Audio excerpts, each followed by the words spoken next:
experience the immobility death response. I want you to check first to see if you feel resourced enough to do this exercise at this time. And again, if at any time the exercise or any exercise becomes too intense, stop, take your time, and return to it at another time. In this scenario, again, we have the elk grazing in the meadow, the young running around, and the larger, more mature elk standing around the herd. This time, the mountain lion lunges forward, and the herd take off again up the hill. But one of the more sickly elk lags behind and becomes the target for the charging mountain lion. In a flash, the mountain lion leaps and grabs that elk in its powerful jaws around its neck and wrestles it down to the ground. Now just feel your body, feel your neck, feel your back, and now just let go of the image and allow that sensation to be there. Allow it to be there. And also, if you can, when it settles a little bit, become aware if anywhere in your body there's the part that feels less constricted, less tense, less frightened, and then again move back and forth very slowly and easily between those two sensations. Just let the image go for now and focus on your body sensations, the shifting back and forth between the tension, the constriction, and the part where there's some releasing and opening. Just take as much time again as you need. Take all the time that you need.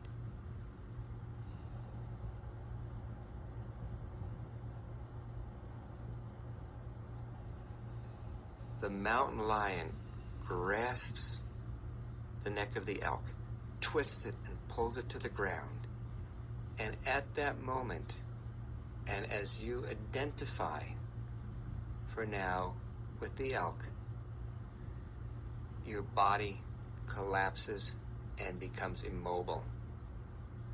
And you lay there as though you were dead. There's no pain, no fear. There's just nothing. And feel that nothingness. Know that nothingness. Sense the void. Note how you experience the void in your being at this moment. Whether there's blackness or blankness, whatever the experience is of nothing for you right now, of nothingness, just know it. Just feel the immobility. Feel that death.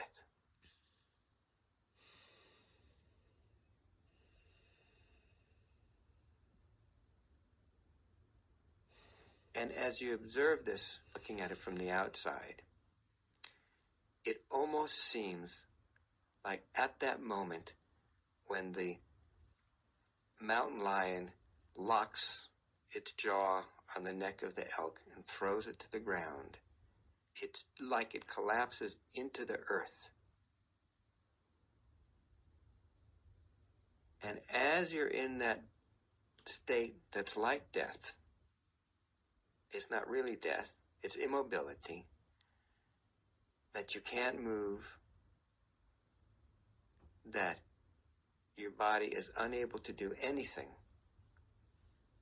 except to just lie there and just to know that experience.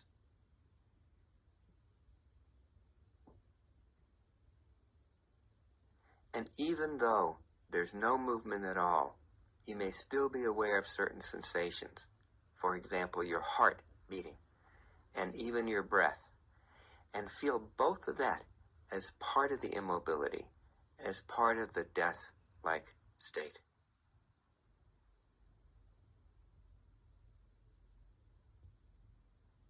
Continuing now, I ask you to imagine at the moment that the elk surrenders to death, that its spirit rises up and diffuses into the sky, so that its body is laying there, but its spirit has been freed. Its spirit has been released to wander and soar. And as you think of that image, as you think of its spirit disconnecting and soaring, again, just notice what your internal experience is like. Whatever sensations, movements, feelings, pictures, thoughts, and even if it's mundane, just notice it. Just notice whatever is in your field of awareness, of consciousness. And take the time that you need to do that.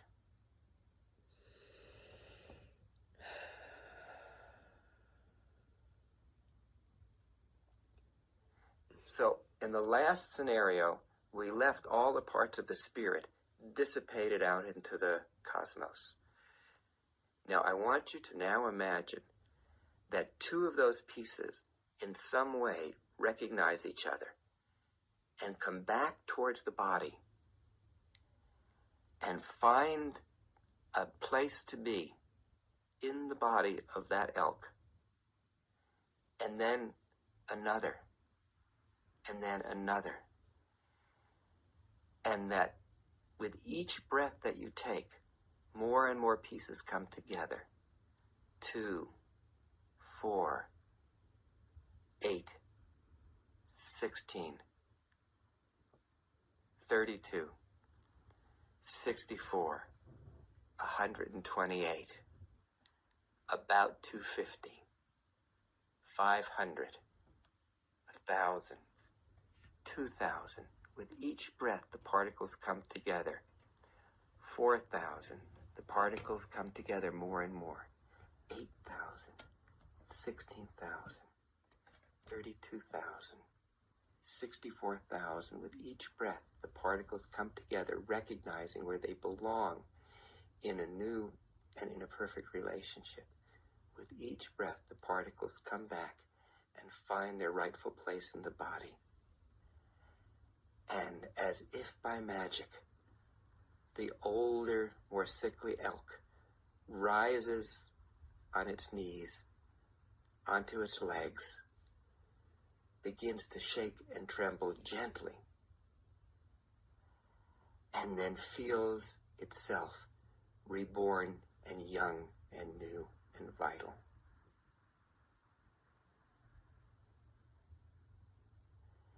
As you hold this image of all of these parts coming back into the body, bringing the body back into vitality and into health, into wholeness, what is your experience right now? Again, please, without any judgment, whatever the experience is, feel it fully. Notice the sensations, the feelings, the emotions, pictures, thoughts, whatever comes into your consciousness, just accept it, allow it to be there.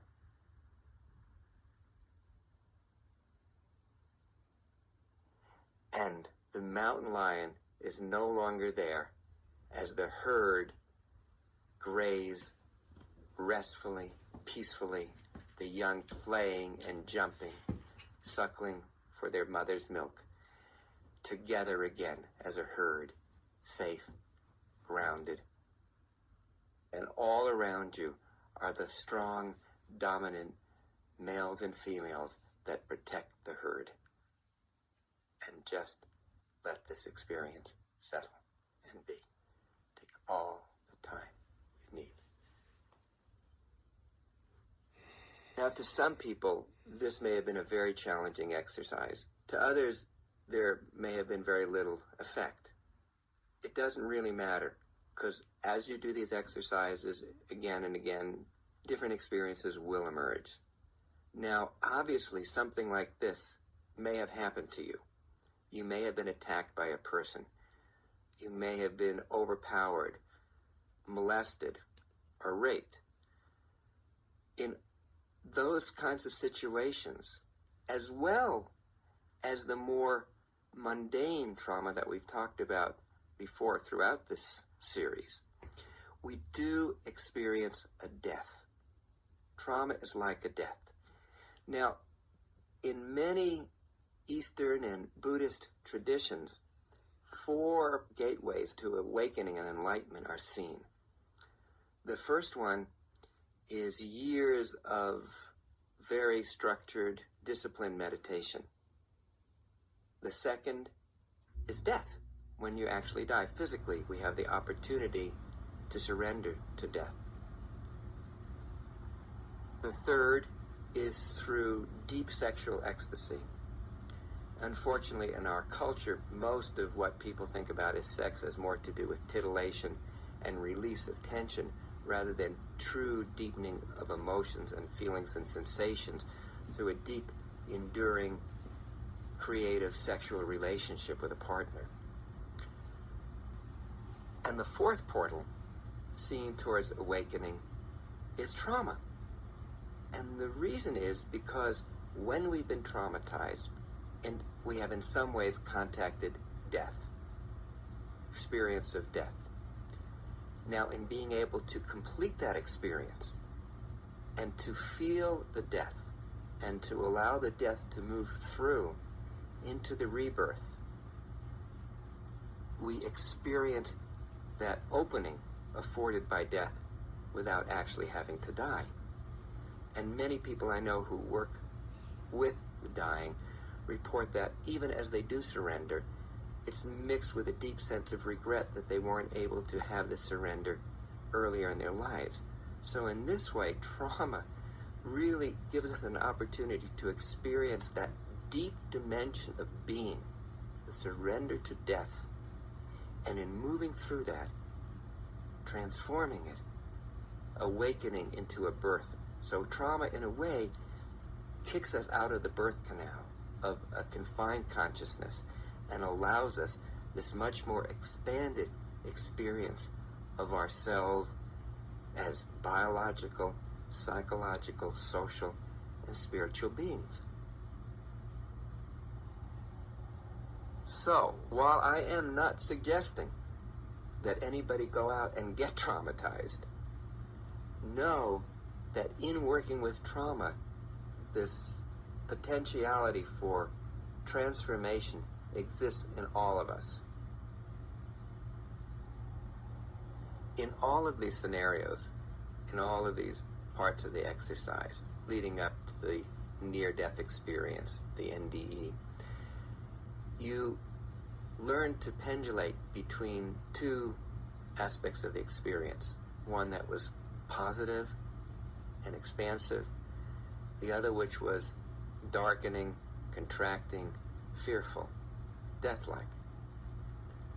These are very powerful forces. They're like vortexes that stand in a relationship, in a dynamical relationship to each other. Sometimes I call the darkening, contracting vortex the Kali vortex, the vortex of death and destruction. And the other one, the vortex of Dionysius, of expansion, of dancing energy. Now, we call sometime the expanding one the positive experience, and the other the negative. But it's like in electricity when you say a positive and a negative pole, it's not a value judgment in any way. It's just a way of differentiating 2 polarities. And in being able to move between them, to pendulate without attachment or judgment, is a very liberating capacity. And that's one of the reasons that trauma affords this glimpse of awakening and enlightenment. Now, in the near-death experience, when you experience death in the immobility response, I mean, obviously nobody knows what death really feels like, because the closest we can get is the NDE, the near-death experience.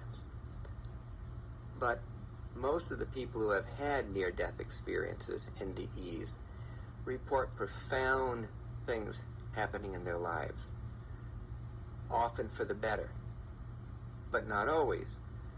People report having the experience of going through a tunnel and being taken into the light, guided often by relatives. Other people experience quite an opposite thing. They experience going to hell, and it's sometimes the most graphically horrifying experience they could barely even imagine. The trick in working with the near-death experience is to not get identified with either one, to treat them just as polarities, that when you move into the light, into expansion, accept that, but know that you're going to be drawn back into contraction, into constriction, into the dark, death-like experience. But then only to move back again into expansion and opening and unfoldment, and back into the darkening, contracting, constricting. And it's this rhythm between constriction and expansion, the ability to pendulate between them, to flow between them, that restores to us the true self. And in this rebirth, we experience this energy, the energy not only of survival, but of life itself, the energy that knows who we are and constantly recreates us as evolving human beings.